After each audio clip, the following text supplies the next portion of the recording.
నా ప్రియ తమ్ముడు, చెల్లి, ప్రియ సహోదరి, సహోదరుడా, ఎప్పుడైతే నీ ఒత్తిడిని నువ్వే, నీ జీవితంలో భారాన్ని నువ్వే, బ్రతుకుని నువ్వే మేదేసేసుకొని నేను ఈ భారముతో బ్రతకలేను అనుకుంటూ ఎప్పుడైతే నెగిటివ్గా ఆలోచించడం మొదలు పెడతావో, సులువుగా చిక్కులు పెట్టే సాతాను ఏం చేస్తుంది తెలుసా?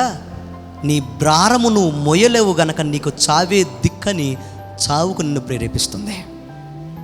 అందుకోసమే ఈరోజు జాగ్రత్తగా వినండి.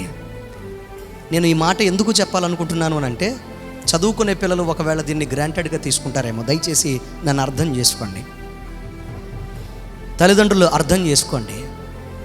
మార్కులు ఒకటే జీవితానికి మూలం కాదు, ర్యాంకులు ఒకటే జీవితానికి చెప్పండి మూలం కాదు. జీవితంలో గొప్ప గొప్పవారు చదువులో ఫెయిల్ అయినా, వింటున్నారా, వారు జీవితంలో సక్సెస్ అయ్యారు. దేవునికి స్తోత్రం చెప్పండి, హల్లెలూయా. కష్టపడి చదవాలి, చదవడం మన వంతు, ర్యాంకులు రావడం, గుర్తింపు రావడం, అభివృద్ధి చెందడం ఎవరి చేతుల్లో ఉంది? దేవునికి స్తోత్రం చెప్పండి, హల్లెలూయా.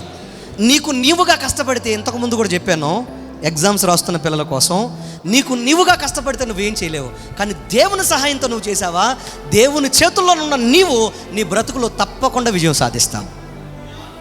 హల్లెలూయా. ఒక మాట చెప్పనా, ఒకవేళ నీ జీవితంలో క్లాస్ ఫస్ట్ రాలేకపోయినా, నీ జీవితంలో ఒకవేళ పాంప్లెట్ల మీద లేకపోతే ఫ్లెక్స్ల మీద నీ ఫోటో ఒకవేళ వేయలేకపోయినా, కానీ ఖచ్చితంగా అనేక మంది అలాంటి ఫోటోలు పడిన వారు కూడా నువ్వు జీతాన్ని ఇచ్చే స్థితిలోకి దేవుడు నిన్ను నిలబెడతాడు. రెండు చేతులెత్తి హల్లెలూయా. నా దేవునికి సమస్తం చెప్పండి, నా దేవునికి సమస్తం సాధ్యమే. దేవునికి సాధ్యం.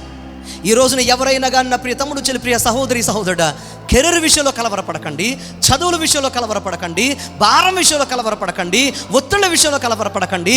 నీ జీవితంలో, నీ బ్రతుకులో నువ్వు మార్చలేని దానికోసం దేవుని చేతుల్లో పెట్టి, అయ్యా ఈ బిడ్డలు నీ చేతులకు అప్పగిస్తున్నాను, ఈ పరిస్థితులు నీ చేతులకు అప్పగిస్తున్నాను, నీవు నడిపిస్తే నేను నడుస్తాను ప్రభువా అని నువ్వు గనక దేవునికి నీ యొక్క భవిష్యత్తును, నీ బిడ్డలను, నీ యొక్క జీవితాన్ని, కెరీర్ని, నీ చదువును అప్పగించగలిగితే దేవుడు నీ జీవితాన్ని ఆయన నిర్మించి అనేక మందికి నీడగా, అనేక మందికి ఆశ్రయంగా, అనేక మందికి నిన్ను ప్రయోజనంగా ఆయన మార్చేస్తాడు.